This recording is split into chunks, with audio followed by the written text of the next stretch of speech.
Knott Ave Christian Church, or KACC, began at this location December the 9th, 1956, when members of Long Beach First Christian Church members wanted to plant a church and spread the gospel to Orange County, California, a fast-growing young population moving into the area. Hello, my name is John Eng, Knott Ave Christian Church Historical Archives. And I'm Eric Freeman, the other half of this project. A lot's changed since 22 people met here in a small farmhouse almost 60 years ago. One thing that hasn't is the church's belief that the inerrant Word of God can still be found today in the Holy Bible. Now, let's go ahead and see what's been going on for the last 6 decades. That's it.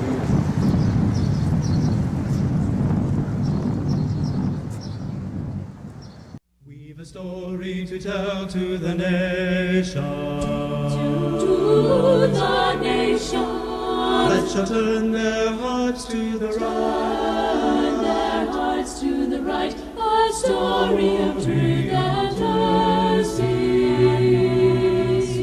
A story of peace and light. A story of peace and light. Peace and light. For the darkness shall turn to dawning, and the dawning to noonday bright, and Christ's great kingdom shall come to earth. The kingdom of love, love and light.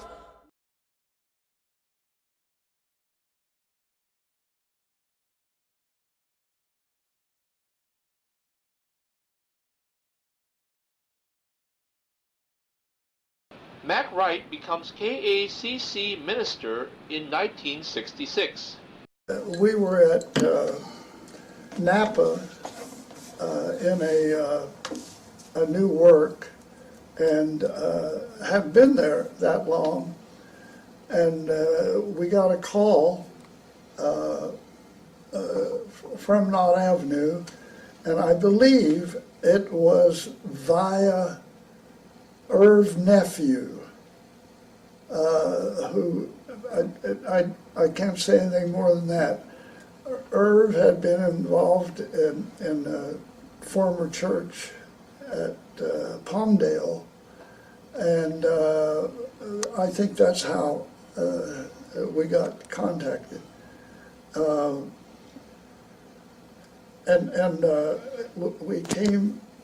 We came down in. I can't remember exactly when we started. You know the date better. Yeah, we'll have the dates. That's than I do.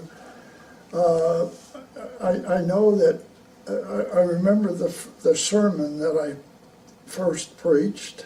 It was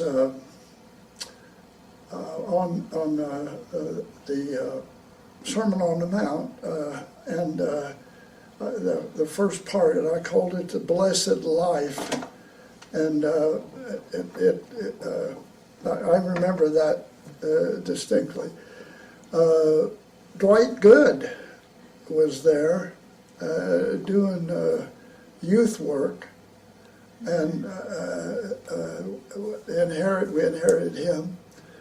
We moved next door to Bob Moore and Darlene.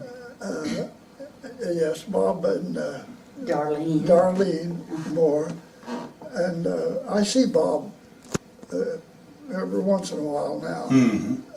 Anyway, but and that was on Runyon Place, I think. And this was something that Lou and I talked about. One day, not long after we got there, this young guy came in to the office, and he said, we're about to lose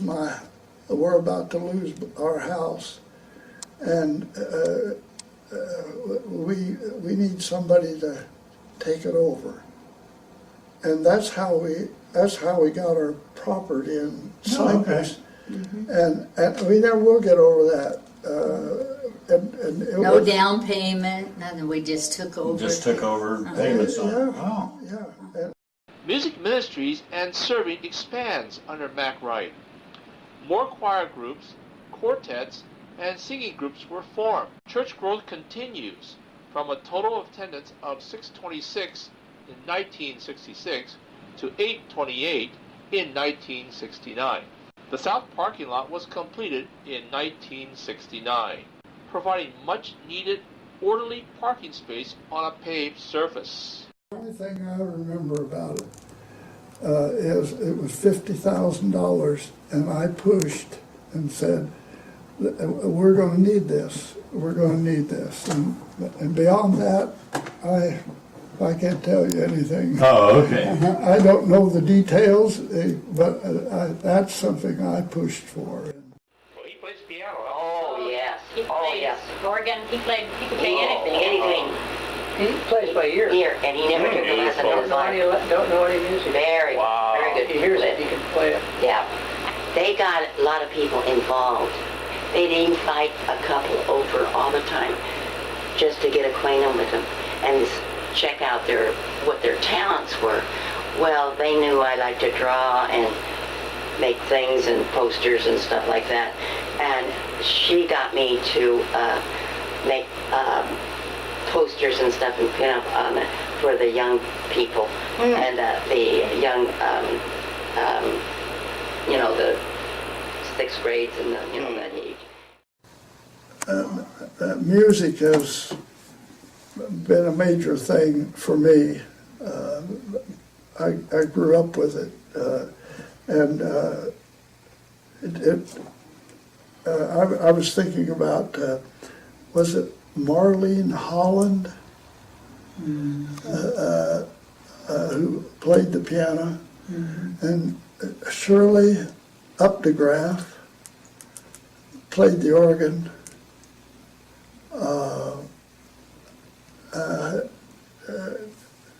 While I was there,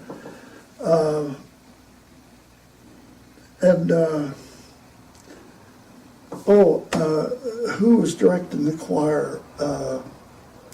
School teacher. Oh, yeah. We had his son at Eastside. Dave. Yes. And I can see Gary Martin in the back row in the bass section. Yes. Yeah, we had a good big choir. Oh my, yes. Well, it was there. The Summeralls were big choir members, and it was which one lived next door to us in Cypress? Colleen and Bill. Bill and Colleen lived next door to us in Cypress, in that house that we were given to by the Lord. And they both were in the choir. Oh yeah. Now, but aside from the large church choir, you also had other choirs? The children's choir. Oh my, Children's. yes. Yeah. Oh yeah. Yeah. There was a children's choir and a youth choir. This new chorus that I don't play real well, and but I want everybody to know it. So this is what I'm pushing now when I get a chance, and it's called "A Servant's Heart." I don't play it well, but make me a servant like you, dear Lord, living for others each day, humble and meek, helping the weak, loving in all that I say. Give me, Lord, a servant's heart,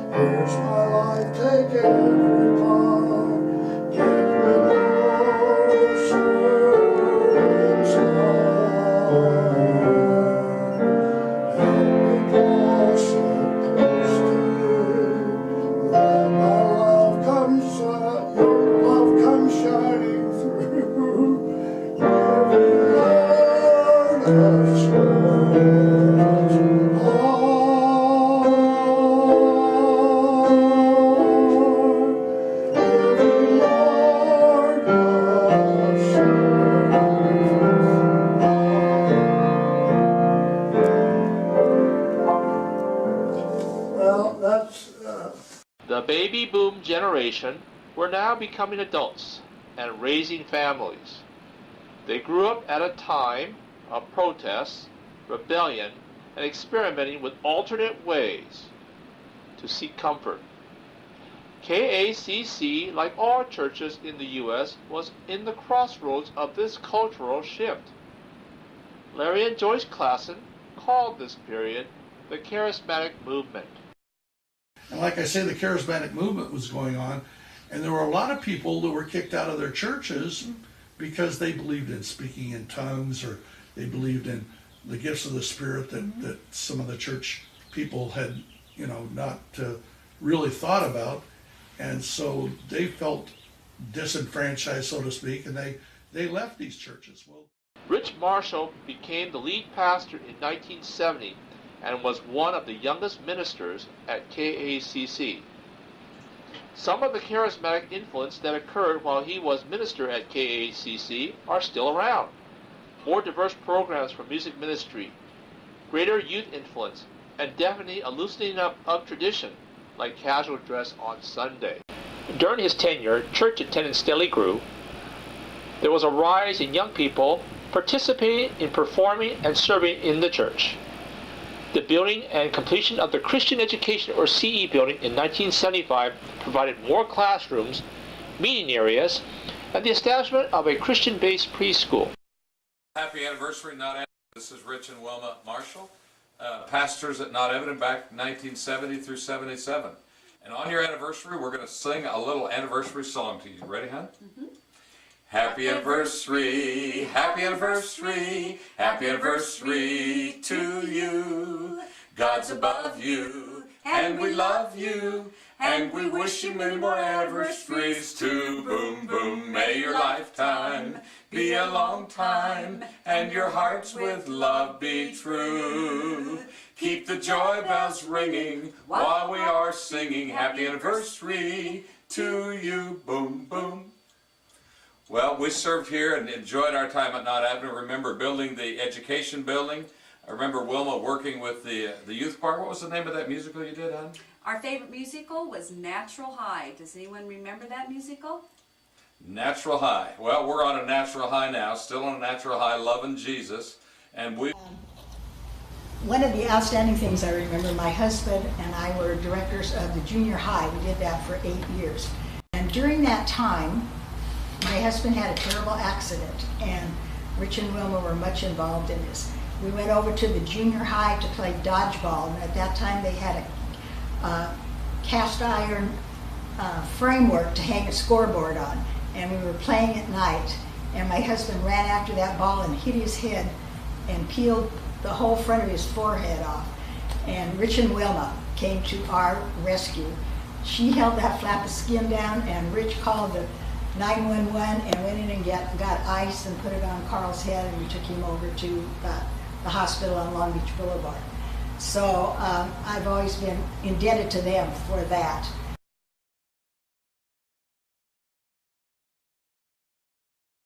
Since you were there for 72, the CE building was built in 1975.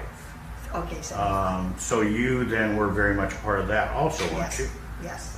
What was first of all, what was the motivation for? Well, we needed classrooms. I don't know if you can get this configuration, and maybe you know it already, but the fellowship hall was the church. Right. As you're facing the baptism, what was in front of you, the way the building faces now, then out that door was the preacher's office and the secretary's office. Then there was a patio, a breezeway, a walk-through. Right. Okay, so that's now the copy room. Okay. And then on beyond that, there were like 3 classrooms. All that came down. Right, when the sides came out. So that's all there was for classrooms until the CE buildings. LB Hall was the principal contractor.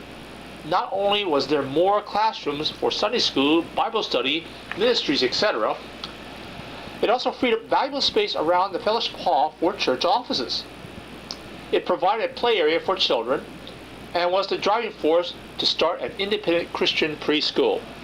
Was it the beginning of the Christian school at Knott Avenue at that time? Christian school, yeah, it kind of came with the new building. And they had the preschool, I can't remember where it met before that new building, because when we started it, we were in the barn. So the building wasn't there, because the barn sat right where that building is. So I'm not sure. I think that Betty Spencer started the preschool. It was with the idea the building is coming, and so she did all the work with the state, set up all the licenses and everything that needed to be done, and so that they would be ready when the new building was built and they'd be able to start the preschool. Does the church help fund the preschool, or is this preschool pretty much stands on its own? Well, up until the new director, it was pretty much on its own. Musicals that reflected the charismatic movement or Jesus movement were performed at KACC. They attracted the baby boomers and their children to KACC. Musicals like Jesus Christ Superstar, Jesus Christ and the Technicolor Dreamcoats, and many remembered A Natural High. It's a perfectly legal, non-chemically induced, logically natural high. So turn on your mind to wisdom, turn on your heart to love, turn on your soul but natural, turn on to God above.